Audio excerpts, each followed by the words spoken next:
Following on from basic aerodynamic theory, this lesson on subsonic airflow will cover the principal definitions and terminology concerning aerofoils and the airflow around them, and how changes in airflow affect the resultant forces.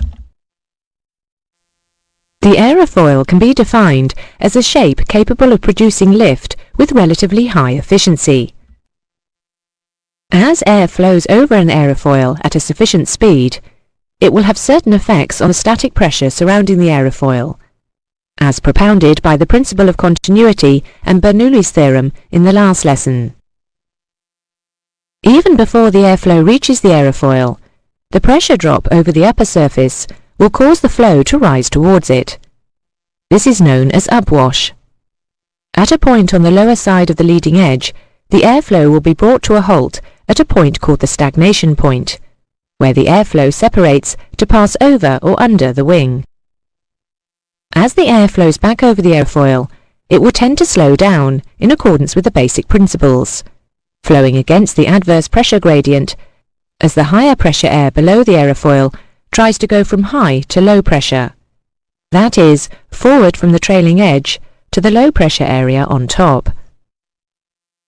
The pressure distribution is shown here, with the highest pressure concentrated around the stagnation point, and the low pressure extending up and forward to a peak above the aerofoil, with the pressure differential creating the lift force indicated. Also shown is the force, drag, which acts against the forward movement of a wing and is caused partly by the lift itself. Lift and drag are fully covered in subsequent lessons in the syllabus. Having introduced the basic characteristics of the airflow round an aerofoil, we shall now look at the terminology and definitions associated with aerofoils. The chord line is a straight line joining the centres of curvature of the leading and trailing edges of an aerofoil. The chord is the distance between the leading and trailing edges, measured along the chord line. The angle of incidence is the angle between the wing root chord line and the longitudinal axis of the aircraft. This is fixed for the wing, but may be variable for the tailplane. The mean camber line, also known as the mean line or camber line, is a line joining the leading and trailing edges equidistant from the upper and lower surfaces. Maximum camber is the greatest distance of the mean camber line from the chord line, and is expressed as a percentage of the chord, and its location along the chord line as a percentage of the chord measured from the leading edge. When the camber line is above the chord line, the aerofoil is said to have positive camber, and when it is below, negative camber. A symmetrical aerofoil has no camber, as chord and camber lines are coincident. Thickness-chord ratio is the maximum thickness or depth of an aerofoil section, expressed as a percentage of the chord from the leading edge. The thickness and thickness distribution of an aerofoil section have a significant effect on its airflow characteristics. Leading edge radius is the radius of the curvature of the leading edge, which can significantly affect the initial airflow characteristics of the aerofoil. Basically, the smaller the radius, the sharper the leading edge. Relative airflow, or relative wind, or free stream flow, is the direction of the airflow produced by the movement of the aircraft through the air, and has three characteristics. First, its direction is opposite and parallel to the flight path, which is the direction taken by the centre of gravity. The aircraft's attitude is not a factor. Secondly, its condition is that it is air close to but unaffected by the presence of the aircraft. That is, its temperature, pressure and velocity are not changed by the aircraft's passage through it. Thirdly, the relative airflow's magnitude is the speed of the aircraft through the air, the true airspeed. If the airflow does not possess all of these three characteristics, it is referred to as effective airflow. Total reaction is the resultant of all the forces acting on the aerofoil section, namely lift and drag. The centre of pressure, or CP, is the point on the chord line through which lift is considered to act. Lift is the aerodynamic force generated by the aerofoil, which acts at 90 degrees to the relative airflow. Drag is the aerodynamic force which acts parallel to and in the same direction as the relative airflow, that is, opposite to the flight path. Angle of attack is the angle between the chord line and the relative airflow. It is often referred to as alpha, written as the Greek letter. An alternative, but less used term, is aerodynamic incidence. The angle of attack between the chord line and the effective airflow is referred to as the effective angle of attack. When we are considering airflow velocity, it makes no difference to the pressure pattern created by the flow over an aerofoil if the aircraft is moving through the air or the air is moving over the aircraft. It is the relative velocity which is the most important factor. For example, an aircraft flying level at 80 knots will produce about the same lift as it would stationary on the ground, facing into an 80-knot wind, depending on angle of attack. To promote full understanding, we will be referring to both situations, either where air flows over a wind tunnel model, or aircraft in flight moving through stationary air. Three-dimensional airflow is the true airflow over an aircraft and consists of a two-dimensional flow, modified by various pressure differentials. This will be examined later in the syllabus. For now, we will consider two-dimensional airflow. Two-dimensional airflow assumes a wing with the same aerofoil section along its entire span, with no span-wise pressure differential or flow. This concept is used to illustrate the basic principles of the generation of aerodynamic force. As air flows towards an aerofoil, it will be turned upwards towards the lower pressure over the upper surface. This is termed upwash. After passing over the aerofoil, the flow returns to its original flow level and state. This is termed downwash. On the screen, you can see an aerofoil at a representative angle of attack, subject to a given dynamic pressure or IAS. The pressure distribution showing that if the static pressure on one side of a body is reduced more than on the other side, a pressure differential will exist. If the same angle of attack is maintained, and the IAS, and thus the dynamic pressure, is increased, the pressure differential will increase. The pressure differential acting on the surface area will produce an upward acting force. So, if dynamic pressure increases, the upwards force increases. At a constant dynamic pressure, increasing the angle of attack, or alpha, will also increase the pressure differential, but will also alter its distribution pattern. The aerofoil profile presented to the airflow will determine the distribution of velocity change, and hence the pressure pattern over the surface. This pattern is determined by the aerofoil's geometry, that is, the thickness and its distribution, which are fixed, the camber and its distribution, which are assumed to be fixed for now, and by the alpha, which is variable. The greatest positive pressure occurs at the stagnation point, where the relative flow velocity is 0. This point is somewhere near the leading edge. As the alpha increases from -4, it moves from the upper surface around the leading edge to the lower surface. The stagnation point is where the airflow divides over the upper and lower surfaces, and pressure here is static plus dynamic. The flow over the top accelerates rapidly around the leading edge and over the front portion of the wing, creating a substantial static pressure drop. The rate of acceleration increases with alpha, up to about 16 degrees.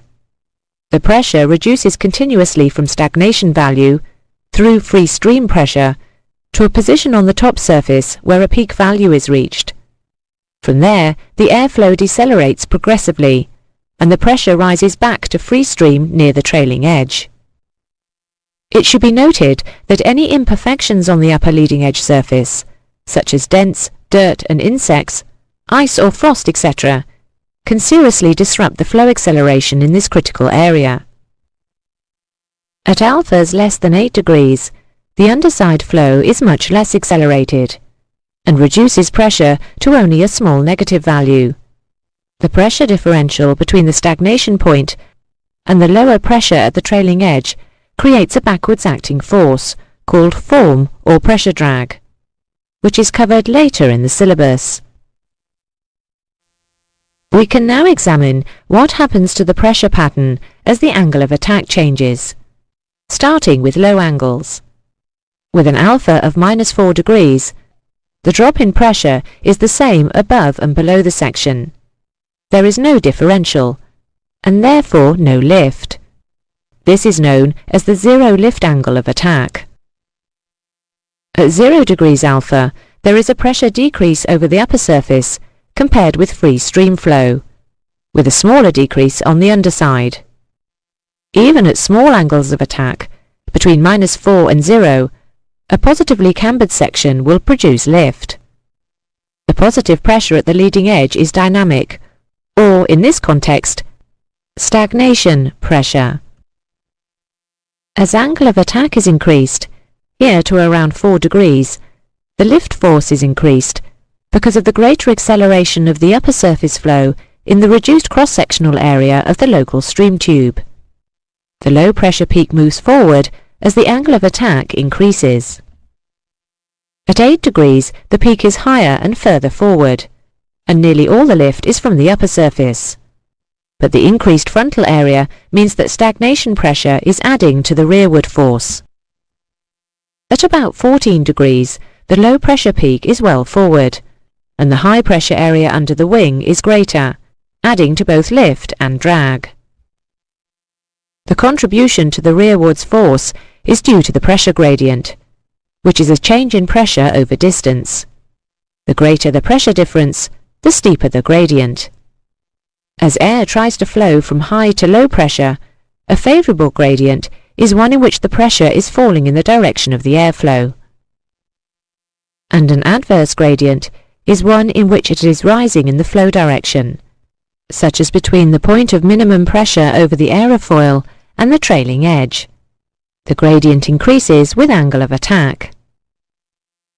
As the angle of attack reaches about 16 degrees, the adverse pressure gradient is such that the air is trying to flow forward from the trailing edge against the airflow, preventing the previously smooth streamline flow from following the surface of the aerofoil, and causing the low pressure area over the upper surface to collapse suddenly.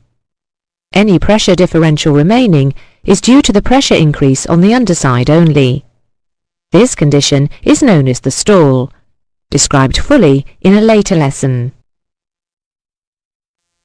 The whole surface of the aerofoil contributes to lift. The point along the chord where the lift is effectively concentrated is termed the centre of pressure. The location of the centre of pressure, or CP, is a function of camber and lift coefficient, which depends partly on angle of attack. As the alpha increases from 0 to 16 degrees, the upper peak of low pressure, or suction, will move forward, taking the point of concentration of lift, the CP, with it.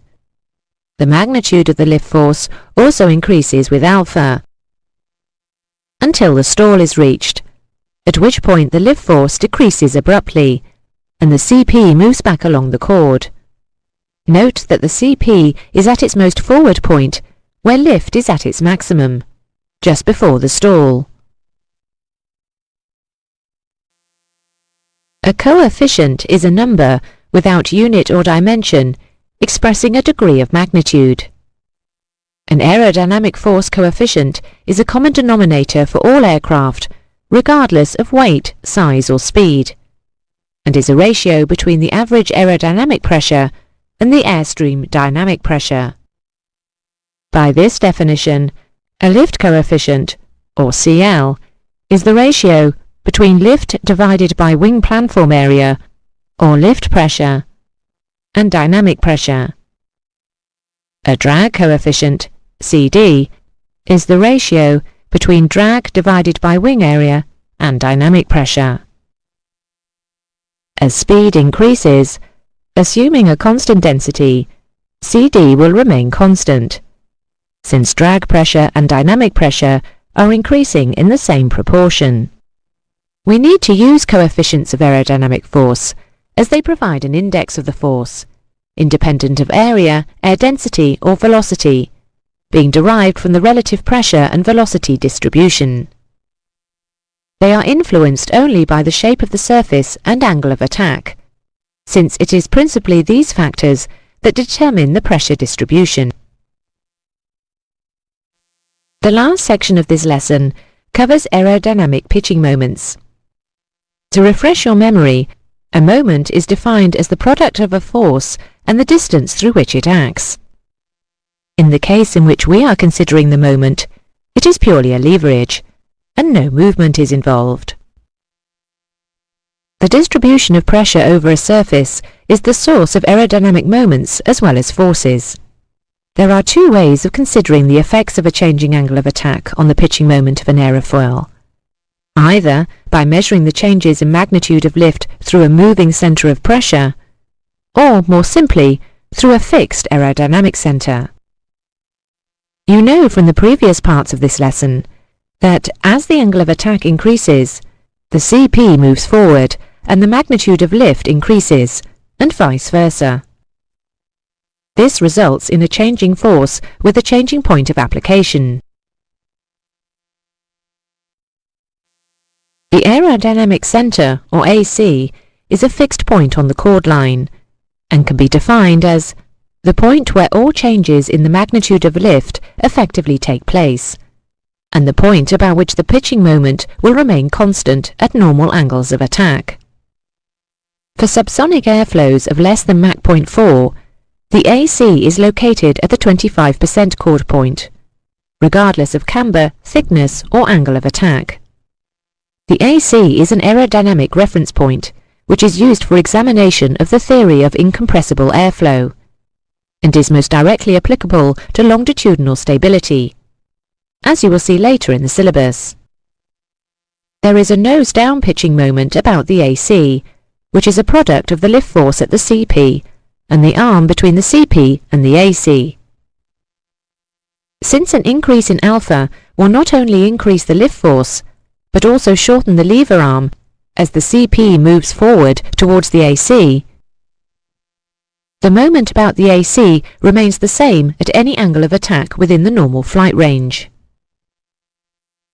With a symmetrical aerofoil at 0 alpha, the upper and lower forces are equal and symmetrically distributed.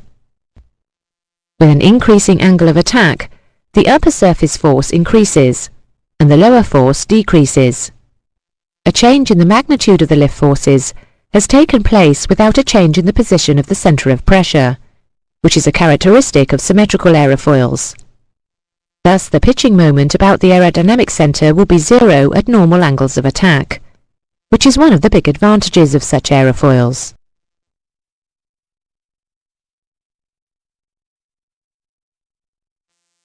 To summarise the significant points of this lesson, we can start with the main things affecting airflow pattern, and consequently lift and drag. It will depend on angle of attack, airflow cross-sectional area change, aerofoil shape, that is, thickness and camber, again, airflow cross-section, air density, air mass flow decreasing with greater altitude, and velocity, air mass flow, changing with TAS. The lift force is the result of the pressure differential between the upper and lower surfaces of an aerofoil. The greatest contribution comes from the top surface. Any contamination, particularly ice, or deformation of the upper leading edge surface can seriously disrupt the airflow acceleration, and hence the magnitude of the lift force. An increase in dynamic pressure with indicated airspeed will increase the lift force, and vice versa. An increase in angle of attack, alpha, will increase the lift force, and vice versa, over the normal flight range of 0 to 16 degrees. The center of pressure of a cambered aerofoil moves forward as alpha increases, whereas the CP of a symmetrical aerofoil does not, within the normal range. Throughout the normal alpha range, the aerofoil's pitch-down moment about the aerodynamic center, or AC, will remain constant. The AC is at the quarter chord position for subsonic flow of less than Mach 0.4. The coefficient of lift is the ratio between lift per unit wing area and dynamic pressure. As alpha increases from -4 degrees, the leading edge stagnation point moves from the upper surface around the leading edge to the lower surface. The greatest positive pressure occurs at the leading edge stagnation point, where the relative flow velocity is 0. Form or pressure, drag, is the result of the pressure differential between the leading and trailing edges of the aerofoil. An increase in dynamic pressure, that is, indicated airspeed, will increase form drag, and vice versa. The coefficient of drag is the ratio between drag per unit wing area and dynamic pressure.